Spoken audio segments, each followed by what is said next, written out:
Podríamos decir que Morón como tal no emerge de la nada, pero si tuviéramos que trazar una fecha sería con lo que es la cédula de 1785 que entrega en su momento esta localidad a lo que es la jurisdicción de los alcaldes de la hermandad. Los alcaldes de la hermandad eran el poder de policía del sistema colonial, es una institución que se remonta hasta los reyes católicos y hasta que se constituye en el periodo postrevolucionario la figura de los jueces de paz, eran los encargados de administrar la justicia y la policía de estas localidades. Y en un territorio que podíamos considerar era de frontera, tenían un rol fundamental. Entre el 1600, más o menos 1630, se podría perfilar la presencia de unos primeros habitantes en donde estaría esto de la posta, la primer posta del Camino Real, el oratorio dedicado a la Inmaculada, que después va a ser del Buen Viaje, en lo que hoy es la intersección de las calles Buen Viaje y La Roche. Bueno, en torno a esto, a la posta, el oratorio, el Camino Real, Morón surgiría entre el 1600 y el 1630. Nunca se encontró un acta, algo que determine que Morón fue tal día pero tal fecha.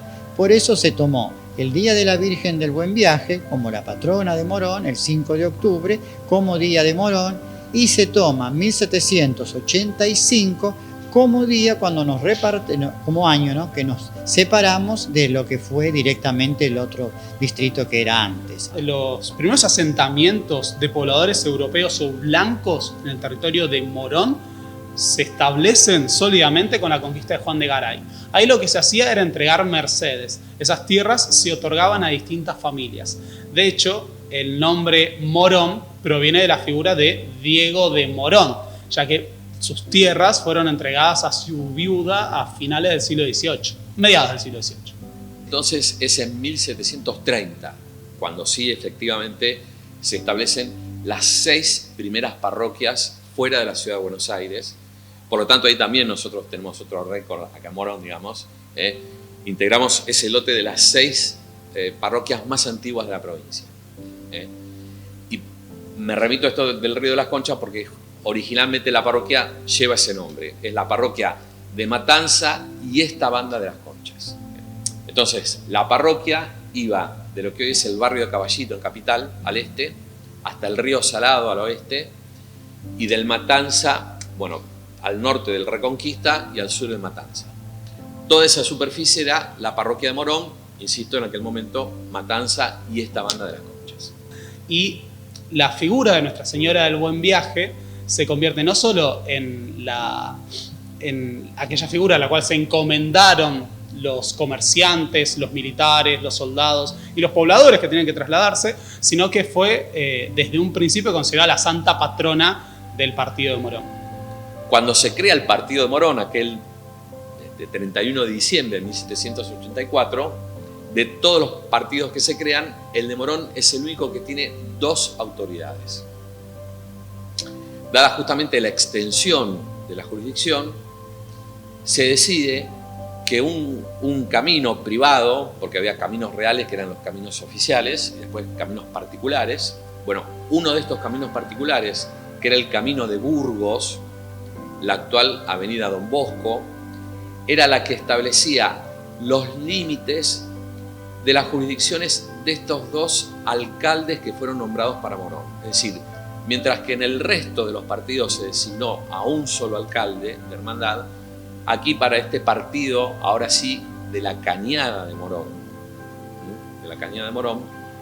se estableció la designación de 2 alcaldes de hermandad.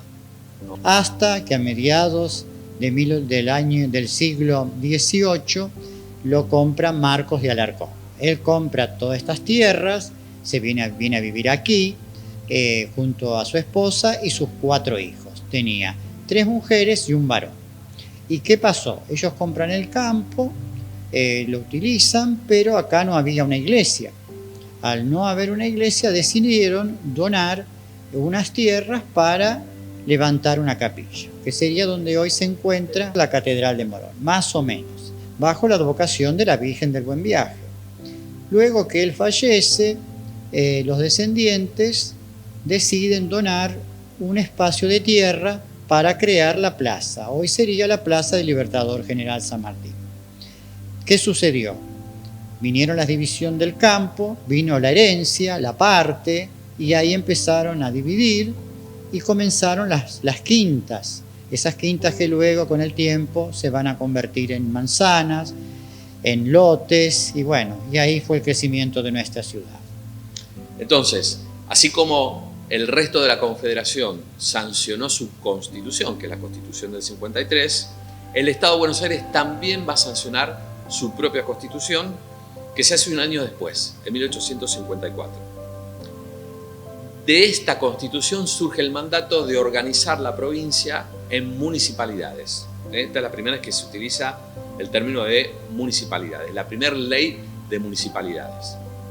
Así que se hacen las elecciones correspondientes y aquí entonces surge, tal cual lo conocemos ahora, la municipalidad de la Villa de Morón,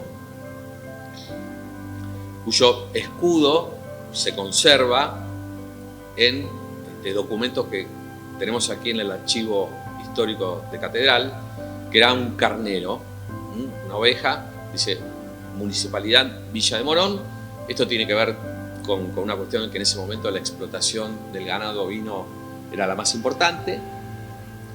El intendente de turno, para contribuir con el dinero para la construcción del templo, le compra a la iglesia un lote contiguo al templo, y ahí entonces es donde se va a construir el primer edificio municipal, ¿no?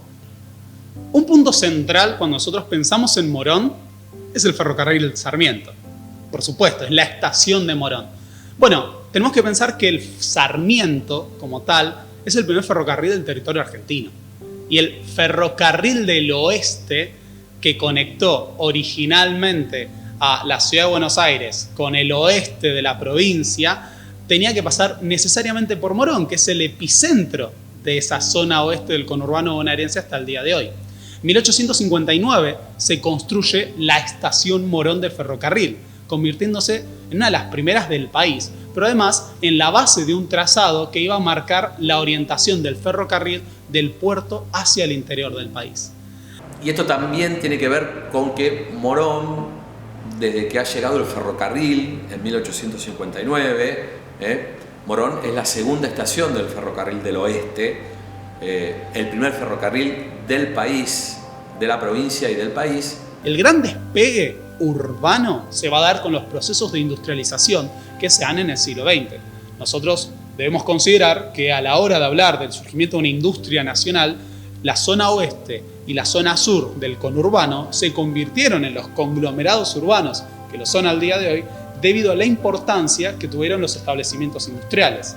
De nuevo, Morón es la Cantábrica. Bueno, esas plantas industriales que se desarrollaron sobre todo a partir del 40, del 50, vieron el crecimiento de la población urbana. Y bueno, ahí sí, a partir del 30, por supuesto de la década del 40, el perfil entonces de un Morón más industrial, como vos decías, con la Cantábrica como, digamos, el modelo de la industria del partido de Morón, ¿no? Ese monstruo que fue la Cantábrica, ¿no? Con su propio barrio, ¿no? Con todo lo que generaba en aquel momento.